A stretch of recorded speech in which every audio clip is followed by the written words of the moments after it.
datin namanya. Hah? Ya datin namanya saya. Baik, terima kasih.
Bismillahirrahmanirrahim.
La ilaha illallah, la ilaha illallah.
الفاتحة.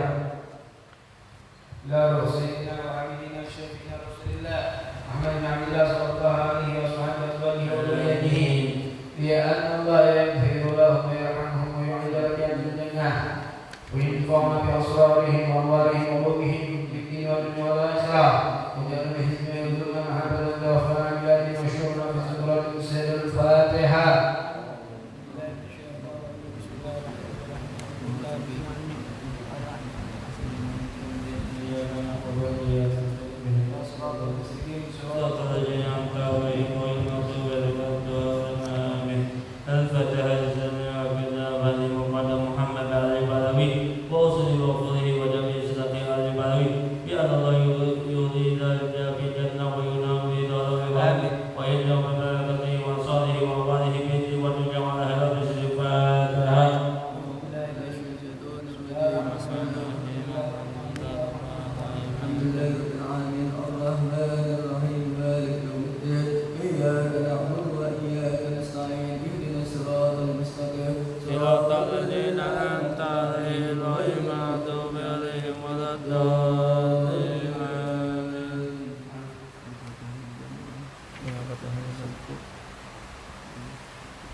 الفاتحة لنا ولكم يا حاضرا بأن الله يعطي كل سائل منا ومنكم سؤاله ما يرضى الله ورسوله ووالدينا ووالديكم وشيخنا وشيخكم في الدين وأمواتنا وأمواتكم وأموات المسلمين أجمعين بأن الله يغفر لهم ويرحمهم ويسكن الجنة والحجاج والمسافرين والقزاح والمجاهدين من المسلمين في البر والبحر أجمعين بأن الله يسمحهم السلامة ويردهم إلى أوطانهم سالم غانم بخير وعافية أمور المسلمين ويكفيهم شر المعضين وتقبل منا ومنكم يرزقنا وإياكم حسن الخاتمة عند الموت في خير وعافية إلى حضرة النبي سيدنا محمد صلى الله عليه وسلم سيد الفاتحة.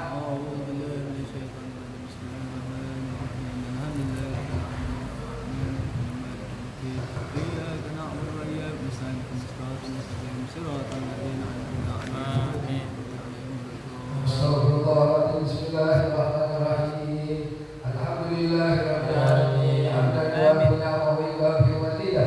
يا ربنا لك الحمد كما ينبغي لجلال وجهك ولعظيم سلطانك. اللهم صل على سيدنا محمد وعلى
وصحبه وسلم والحمد لله رب العالمين. اللهم إنا نسألك رضاك ونعوذ بك من سخطك والنار.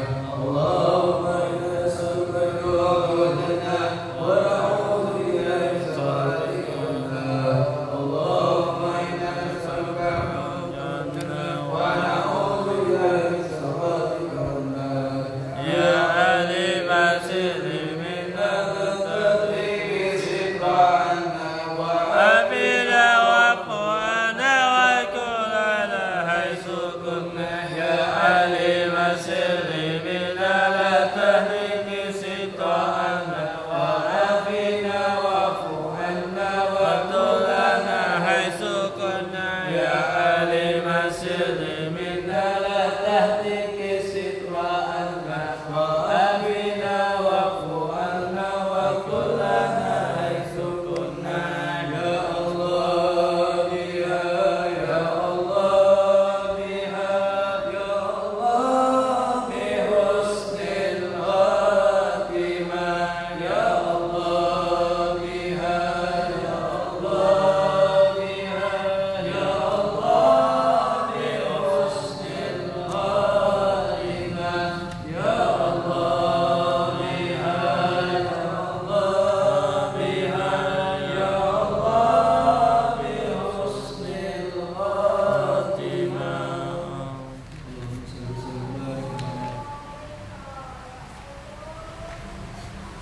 Bismillahirrahmanirrahim. Assalamualaikum warahmatullahi wabarakatuh. Waalaikumsalam warahmatullahi wabarakatuh. Bismillah, alhamdulillah, wassalatu wassalamu ala sayyidina rasulillah sayyidina maulana Muhammad bin Abdullah wa ala alihi wa sahbihi wa man wala.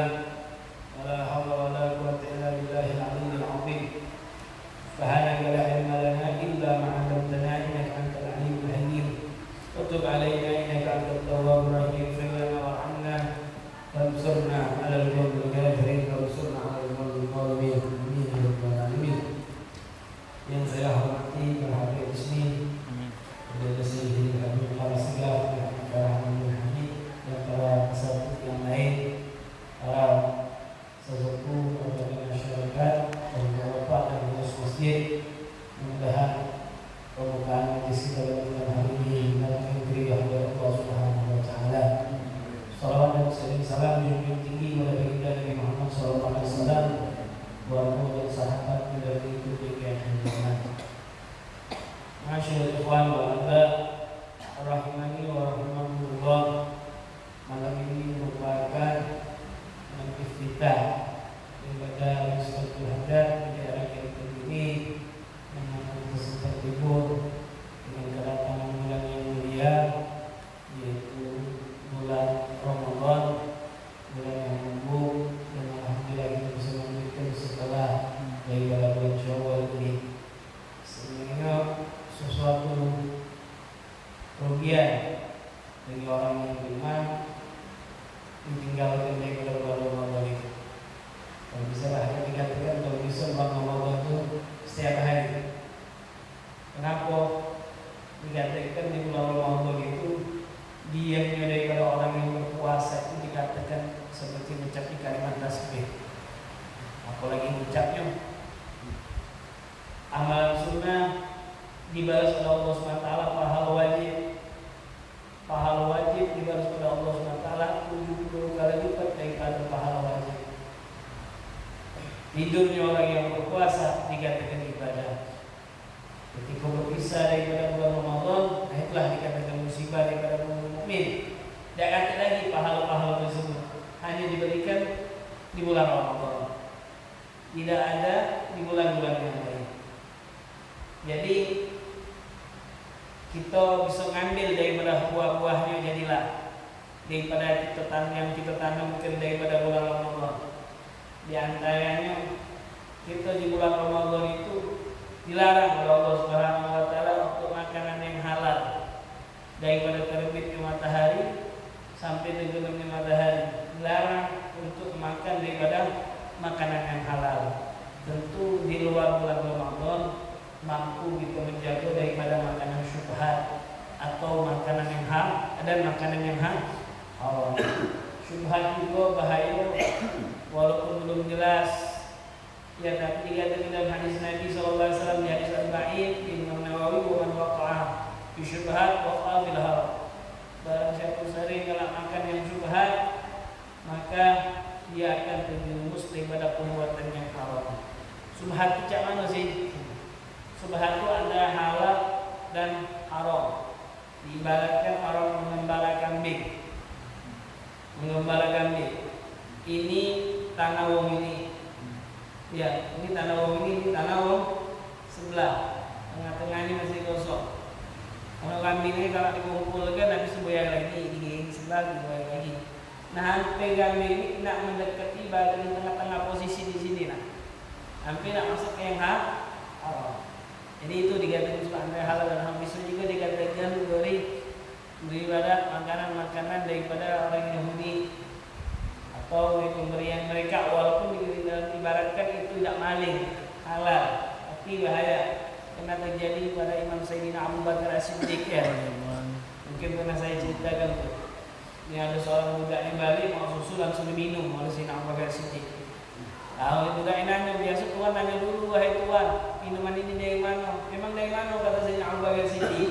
Ini daripada seorang Yahudi yang menjual aku minum susu ini dari susu dari pasar kelewat di perkebunannya, langsung dibuang oleh Sayyidina Abu Bakar As-Siddiq. Takut terjerumus daripada perbuatan yang haram, tapi tidak segala-galanya dimuntahkan, sudah masuk dalam airport dari sebisanya daripada Imam Sayyidina Abu Bakar As-Siddiq. Itu yang poin pertama yang kita harus bisa ambil buah daripada bulan Ramadan. Yang kedua, di bulan Ramadan dilarang oleh Allah Subhanahu wa taala untuk menghubungi istrinya yang halal. Ya, dari terbit matahari sampai terbenam matahari. Tentu di luar daripada bulan Ramadan pasti bisa melakukan daripada perbuatan yang haram, menjauhkan daripada perbuatan di zina. Itu yang harus kita ambil. Ya, pertama kita harus tetap makanan yang halal, kedua jauhkan daripada maksiat, ketiga harus kita ambil tabungan daripada ibadah kita di bulan Ramadan untuk kita amalkan. Walaupun dikatakan tarawih ada 8 atau 20, tetap kita kerjakan dengan meter yang 11. Ya seperti 3 jadi ke 11. Nah itu kalau bisa, kalau tidak bisa jangan sampai sholat sunnah qobliyah ba'diyahnya ditinggal. Ini yang ada tabungan-tabungan kita yang harus kita amalkan untuk menuju ke 11 bulan yang akan datang. Nah, ma'asyil ikhwan wal akhwat rahimani wa rahimakumullah, dan kumpulan ini juga bisa dijadikan kumpulan pertama kali sejak daripada puasa lebaran. Namanya istilahnya silaturahim, baru kita mengali buka lagi. Nah, silaturahim itu bukan pasal di bulan Syawal Idul Fitri lebaran, tapi silaturahim itu juga setiap bulan, setiap hari. Ya, silaturahim ini memanjangkan umur, menambahkan rezeki, dijauhkan daripada mati sunnah khatimah kata Rasulullah SAW. Yang menjalankan pertama kali silaturahim ini Rasulullah, dan kita bisa kenal silaturahim daripada salafus soleh kita, orang-orang soleh kita, para kiai-kiai kita, wong dahulu kita kenal yang silaturahim itu. Nah, jadi jangan putuskan silaturahim hanya, jangan sampai hanya lebaran dengan silaturahim. Karena ada sebuah hadis Nabi sallallahu alaihi wasallam, silaturahim mu'allaqun bil 'arsy. Wa man wasalani wasalahu Allah, wa man qata'ani qata'ahu Allah. Kata Rasulullah, silaturahim itu bergantungan dengan arusnya Allah seperti kipas angin gantung di dinding. Yang ini. Nah, barang siapa kata Rasulullah menyambung silaturahim, dia telah menyambung sama Allah. Barang siapa yang memutus silaturahim, maka dia sudah memutus hubungan dengan Allah SWT. Allah memutus hubungan dengan dia. Yang penting nih, daripada silaturahim ini. Nah, ma'asyil ikhwan wal akhwat rahimani wa rahimakumullah.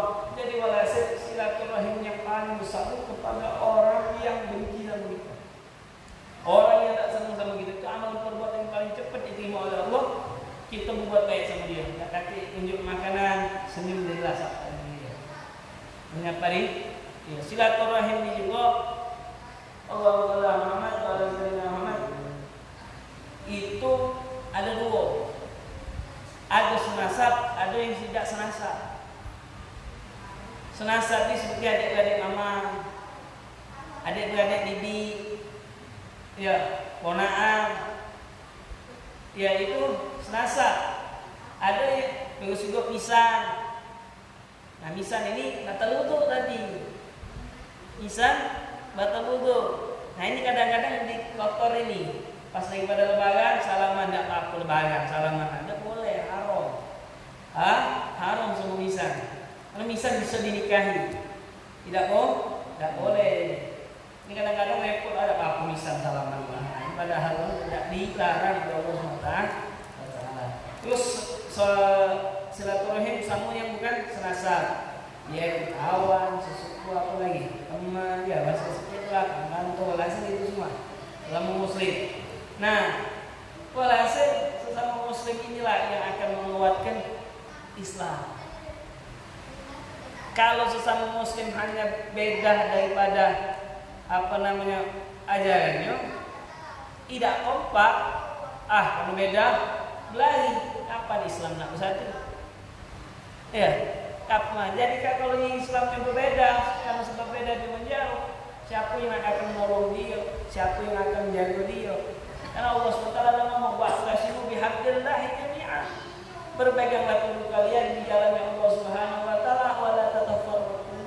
Janganlah kalian berpecah belah. Jadi kalau beda masalah sedikit atau apapun, walhasil kalau kita berbeda tidak akan bersatu. Nah, itu sedikit ma'asyiral ikhwan wa rahimani wa rahmatullah. Hadis Nabi sallallahu alaihi wasallam berkata, "Bu'ithtu mu'allim." Aku ini diutus oleh Allah untuk mengajar. Yang sering kita dengarkan, "Innama bu'ithtu li'utammima makarimal akhlaq."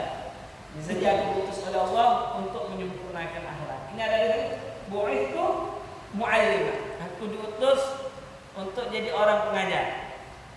Penting mengajar. Penting semuanya kita bisa mengikuti Nabi sallallahu alaihi wasallam. Walaupun kita mungkin tidak bisa duduk ngajar di majlis atau di masjid atau di mushola atau tempat apapun, ajar di rumah. Anak-anak dari sini-sini kita ataupun yang lain daripada saudara kita. Karena hadis Nabi sallallahu alaihi wasallam dikatakan, "Kun aliman atau muta'alliman atau mustami'an atau muhibban wala takun khamisan fatahlik." Kata Rasulullah, jadilah kalian itu orang yang berilmu. Maksudnya apa? Orang yang bisa mengajarkan ilmu. Ya, orang yang bisa mengajarkan ilmu itu dianjurkan oleh Rasulullah SAW. Usahakan jadi orang alim. Kedua, jadi orang muta'alliman. Jadi orang yang belajar. Jadi orang yang belajar. Yang ketiga, mustami'an. Nah, kita sekarang ini muta'alliman atau mustami'an? Orang yang belajar apa orang yang mendengar?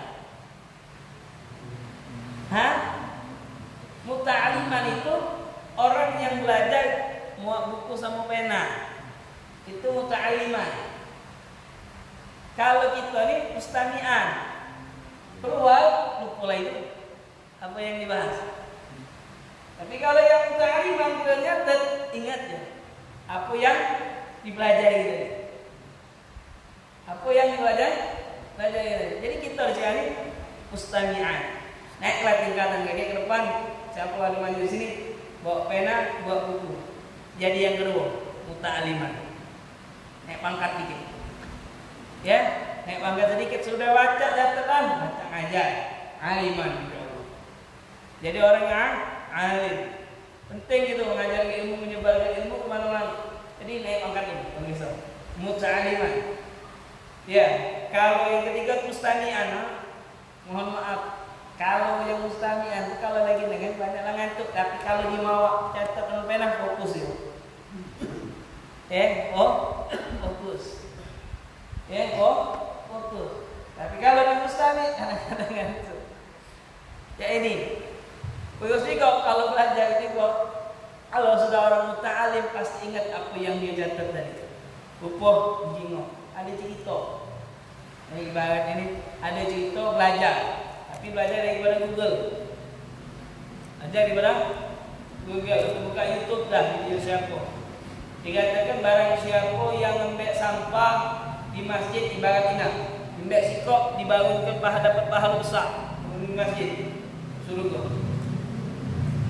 Atau benda yang lain. Wong ni tengok.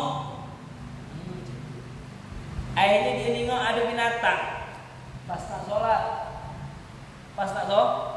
Solat. Oh, kata ustaz di YouTube itu ngembek yang barang yang kotor di masjid dapat pahala. Dibangunkan oleh Allah masjid. Ngembek sama dia masuk ke kantong. Binatang mati. Selesai. Dia solat. Kita cerita dia, wih, ambil pahala besar, ambil kotoran di masjid ini. Cak aku keluar tu dia, binatang kau yang Allah baca. Bau solat, najis sama. Tidak sah. Ini dia orang, biar tadi dia. Kita kadang-kadang dia pun kalau bertanya tahu pas sekarang. Pas mau nak ngecek masjid pengurus, wih, debu galau ya, yang tahu apa ni.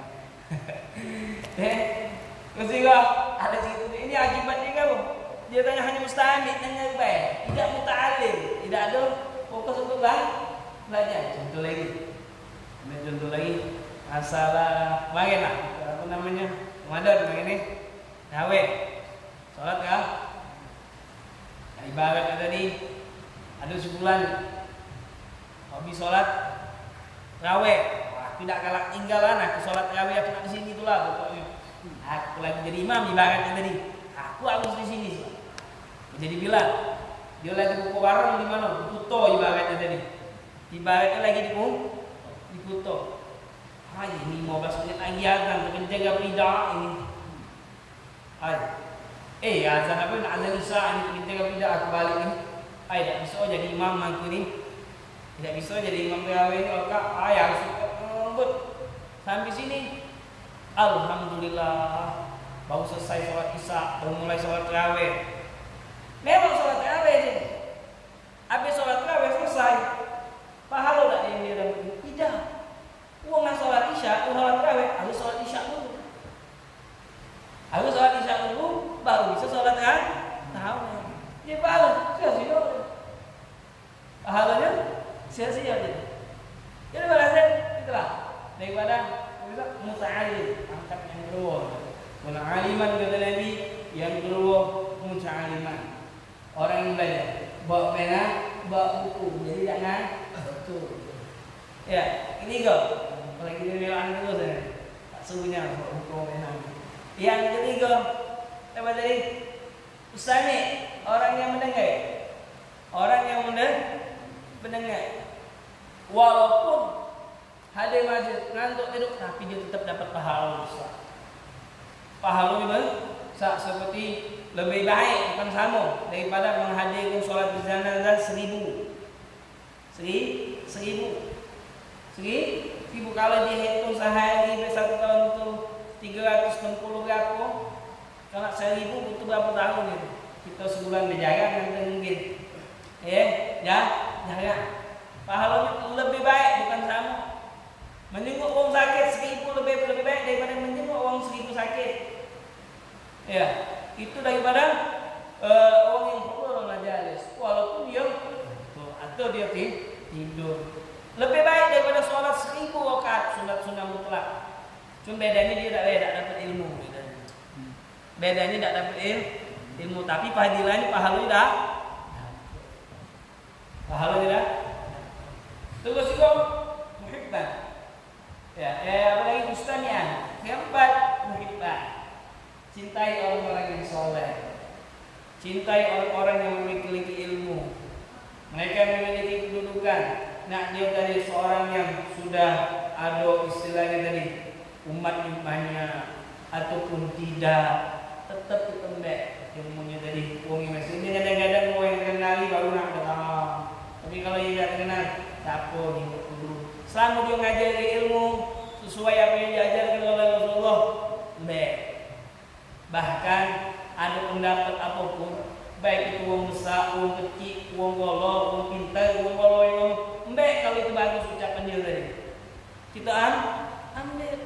Jangan jadi patok ngomong kita begitu. Wong lolo, kita tahu salah kita ni dari wong lolo ni lah. Wong dari wong bodoh ni lah. Oh, aku salah, aku sifatnya. Berarti itu kita nak tahu kita sifat kita dari bodoh. Tahu daripada orang-orang yang bodoh. Jadi, muta'aliman au mustani'an au muhibban wala taqil khamisan. Jangan jadi yang kelima.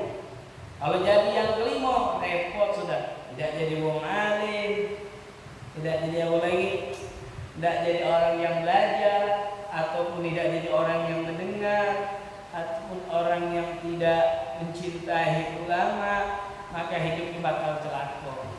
Dia ngomong ayah tidak celaka. Iya. Ibarat orang Islam lah ngomong dia ini.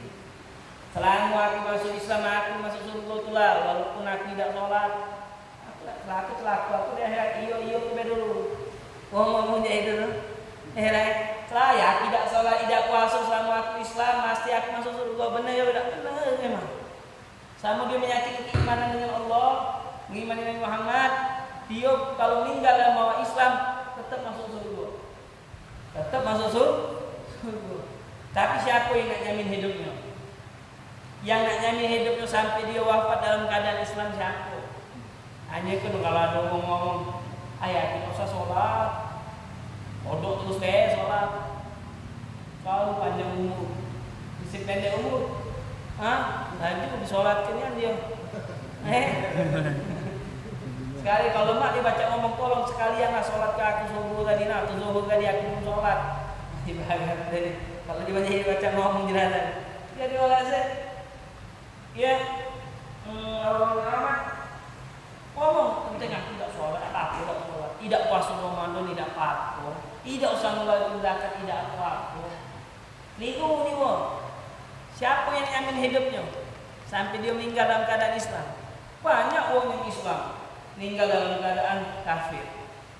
Wong baru masuk kafir, wong kafir baru masuk Islam sehari dua hari, belum ngetinian masuk Islam, meninggal husnul khatimah. Jangan insyaAllah. Kan ada pernah dengar cerita gitu, ada ulama besar namanya Imam Baisiso. Pernah dengar tak? Imam Baisiso. Imam Baisiso ni ulama besar.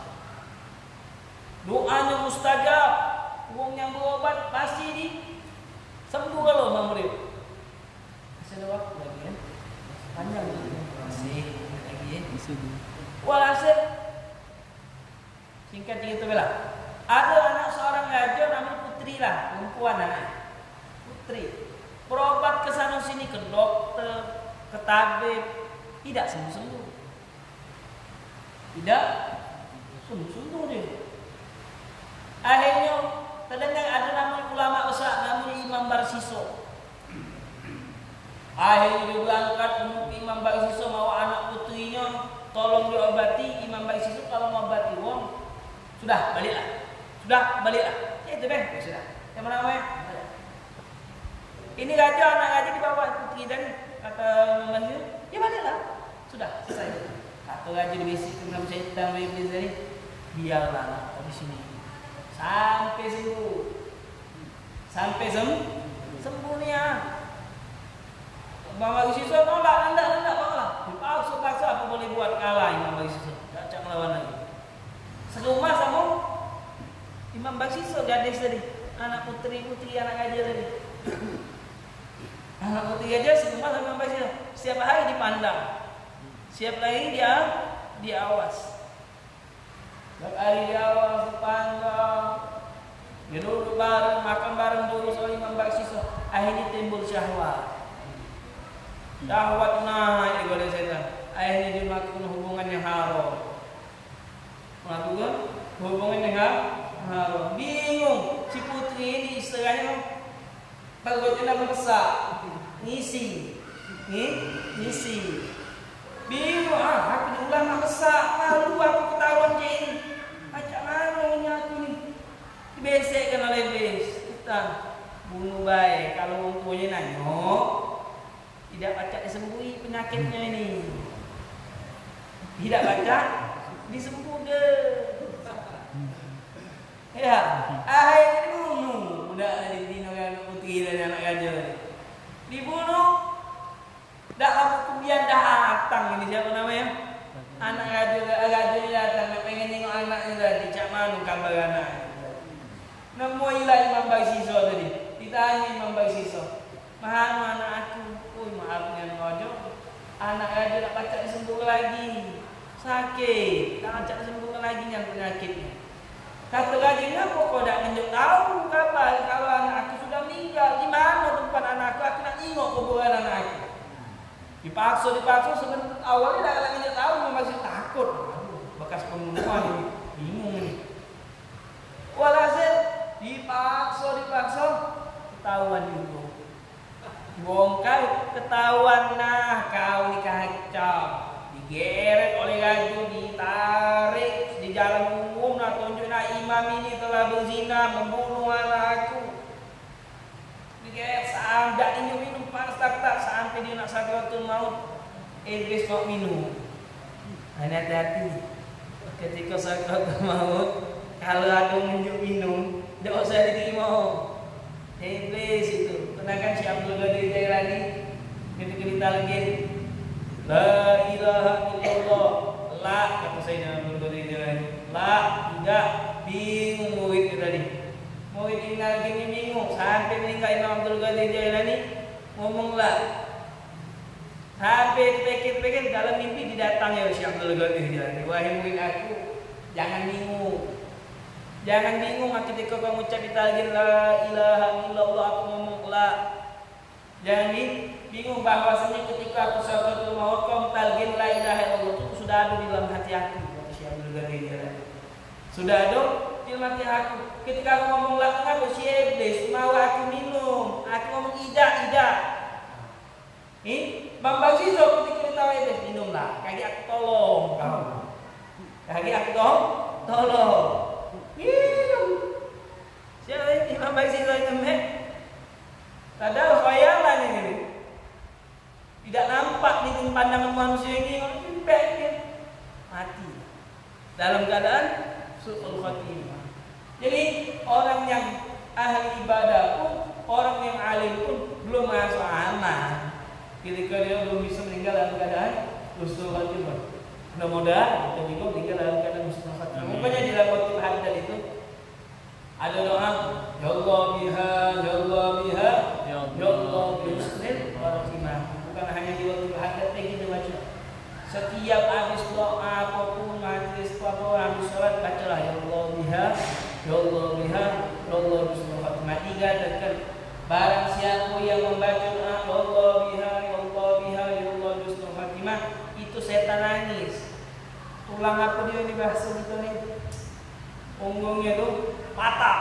Ngapa nangis? Patah dari ibadah. Ngapa dia nangis? Gara-gara ada orang Islam baca doa ya Allah biha, ya Allah biha, ya Allah husnul khatimah. Ngapa? Kaki dia bisa meninggal dalam keadaan husnul khatimah. Itu yang ditakutkan oleh iblis. Meninggal dalam keadaan husnul khatimah. Maka dianjurkan itu banyak-banyak baca doa ya Allah biha, ya Allah biha, ya Allah husnul khatimah. Itu pertama. Siapa yang menjamin hidup dia? Bagi orang yang aku tidak apa, tidak sholat, tidak puasa, tidak apa berzina. Tapi siapa yang nak jamin hidup dia tadi sampai meninggal dalam keadaan Islam? Kedua, yang dia dihadapkan kaget masuk surga benar kalau dia tadi bisa Islamnya meninggalin tadi. Tapi yang dihadapi nanti di akhirat itu, ya macam-macam. Ada masya, batal sirah, Mizan, ya pasti dia masuk dalam neraka Allah Subhanahu wa Ta'ala. Ya, walhasil kalau dia masuk surga pun wajah dia itu tidak sama seperti orang yang bisa langsung masuk surga. Ada masuk kusut-kusut cak wong ini nah bangun tidur mandi sama tidak mandi beda kayaknya. Pokoknya anak mau liau ini Ustaz Umar ini anak bermandi masalah tidak ada kusut sedikit. Enggak. Jadi walhasil beda. Uang yang masuk surga sama nyemplung dalam neraka beda dikit. Jadi ingat, nah budak ini belum mandi. Oh habis mandi neraka budak ini. Ketahuan ya ini. Ketahuan Mas Isya ya. Belum. Tahu lagi. Walhasil itulah. Jadi Orang lihat ngomong tidak apa-apa, tidak sholat. Yang mengasih hidup dengan sama dengan maksiat, tidak sholat, tidak lakukan yang wajib. Siapa yang jamin hidup dia tadi? Siapa? Ya, nama siapa yang jamin? Allah. Memang dia ada dalil macam ini ngomong. Kan yang masuk surga sama masuk neraka kan yang tentukan Allah. Belum tentu yang ahli ibadah masuk surga. Kalau masuk neraka orang yang maksiat, kalau masuk surga kan itu urusan Allah. Benar, pernah diceritakan dalam kitab Ayyuhal Walad itu ada diceritakan bahwasanya ada satu orang yang ahli ibadah daripada golongan Bani Israel. Dia ibadahnya lama 700 tahun atau 70 tahun. Umurnya panjang nih Israel kan. Kalau Nabi Muhammad ya 60 sitin sab'in ya 100 tahun jarang-jarang orang. Oleh sebab ini malaikat Allah memerintahkan malaikat coba pokoknya semua itu. Juk tahu bahwa dia masuk Yakub. Ahli ibadah dia tadi, umat Israel. Juk tahu dia masuk dengan kau. Datang malaikat ngomong kepada dia, wahai fulan, orang yang abid, orang yang ahli ibadah, kau masuk neraka. Apa yang dia jawab? Kalau kita besar, oh ya aku digotip setiap malam, aku sholat 5 waktu, aku berwirid masuk neraka. Ya ada ini. Orang yang mabuk masuk surga. Akhirnya orang kata orang yang abid ahli ibadah, orang dari Israel ngomong, urusan surga neraka aku tidak ngurus. Yang penting hidup aku disuruh ibadah. Yang penting hidup aku diperintahkan untuk ibadah. Nak surga neraka itu urusan Allah, yang aku cari di dunia Allah. Allah malaikat mengabarkan lagi kepada Allah, ya Allah, Engkau Maha mengetahui apa yang dijawab oleh hamba. Mudah-mudahan insyaallah bulan depan ketemu lagi lanjut pelajaran. Mohon maaf. Assalamualaikum warahmatullahi wabarakatuh.